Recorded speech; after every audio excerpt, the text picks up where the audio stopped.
từ.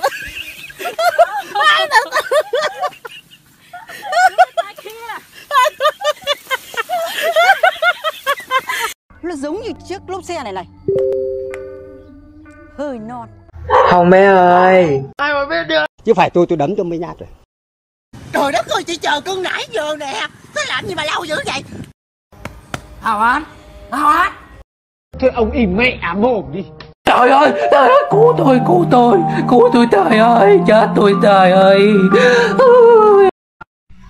Mày không hớt được bao con trai. Tôi bi không tình yêu. Vỗ tay vỗ tay coi. Cái gì vậy bà nội?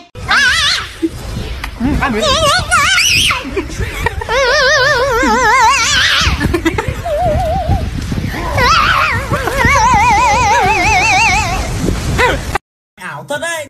Ủa? Gì vậy? Ôi bạn ơi. Khoan, dừng khoảng chừng là 2 giây. Thôi, mày đừng có bốc phét. Mày đừng có mồm điêu đi.